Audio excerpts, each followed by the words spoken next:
บายดีนี่เป็นโพสมชีเซนเซกอายุ50 ปีบ้านรักเมืองนครปักเซเป็นมอนอเจ้าแม่นโดยตอนนี้โพมีอาการเมื่อยกระวนกระวายในตัวอาการของโพจะขาดออกซิขันเบาบางเด้อเจ้า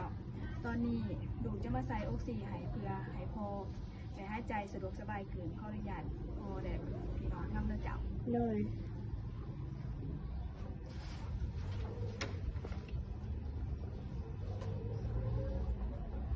ตอนนี้กลับมาเบิ่งว่าบักออกซิมีเท่าใดเนาะ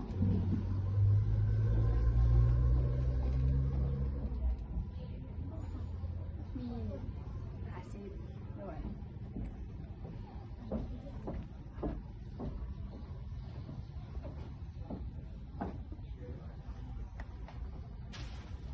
เดี๋ยวจะมาใส่น้ำในอีกน้ำอีก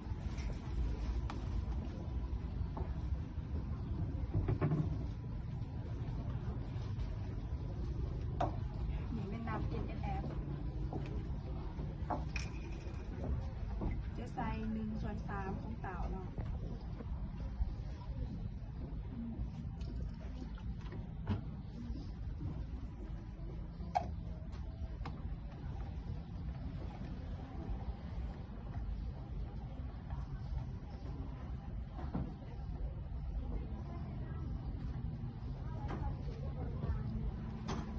นี่ถ้าจะมาล้างมือค่ะเนาะ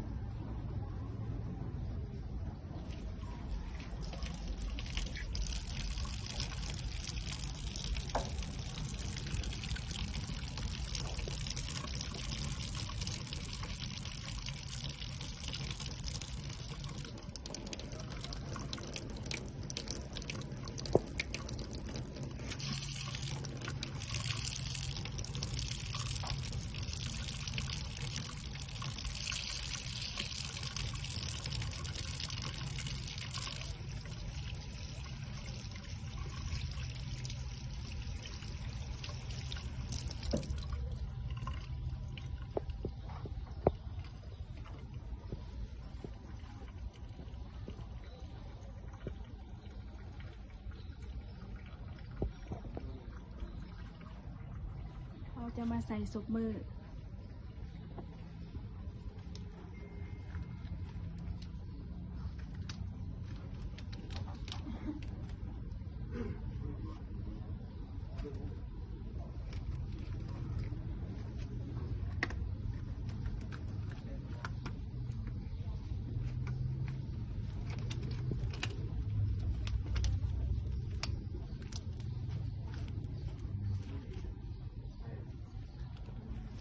เดี๋ยวเราจะมาเสร็จปากคนเจ็บเนาะ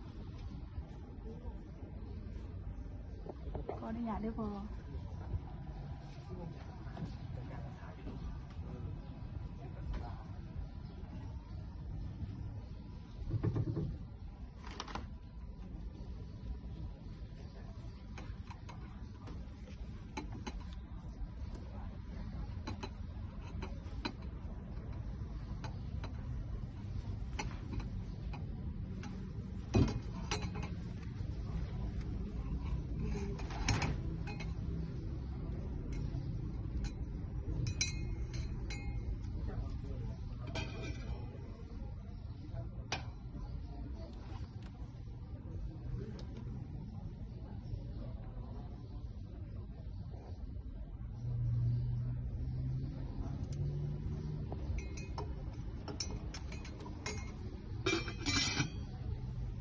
เราจะมาอนามัยบางอกซีหัวขอโตมันเหล่า70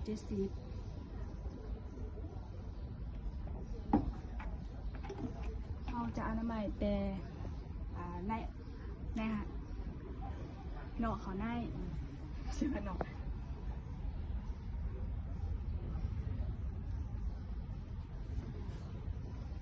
เดี๋ยวเราจะมาเบิ่งสายอกซีว่า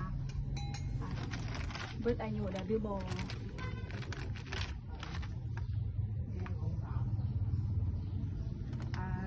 มันหมดอายุยังอยู่ยังใส่ได้อยู่เนาะ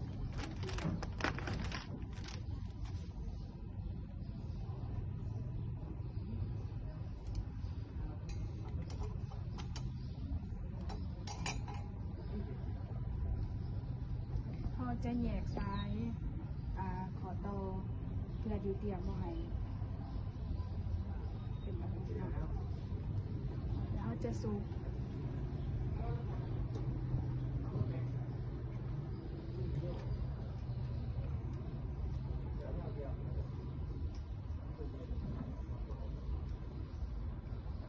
แล้วก็มาเปิดเนาะเดี๋ยวเราจะมาฟังซ้ายว่าลมออกดีบหรือว่ามาฟังใส่หนาหรือว่าแถวหูอันยังใส่ได้ในลมออกดีอยู่เราจะมาปิดไว้ขออนุญาตใช้ลูกซีด้วยพอ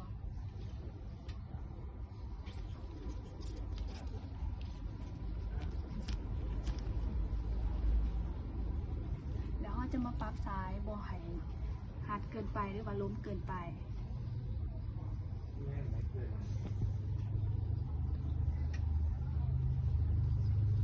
แล้วเราจะมาเปิด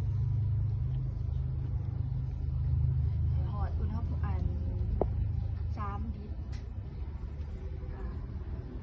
เมื่อก่อนสมิกับเบิร์ดมีแต่ว่าหนูจะแนะนำพอตื่นบ่ให้พอถอดออกซิเองบ่ให้พอปิงไลฟ์บ่ให้นอนพลิกไปพลิกมาแต่ขอแนะนำพี่น้องคนเจ็บตื่นมาบ่ให้เล่นโทรศัพท์ไก่ออกซิบ่ให้ทำพิธีศาสนาทางศาสนาไต่ถูกไต่เทียนหรือว่านอนไก่บังออกซิขอขอบใจ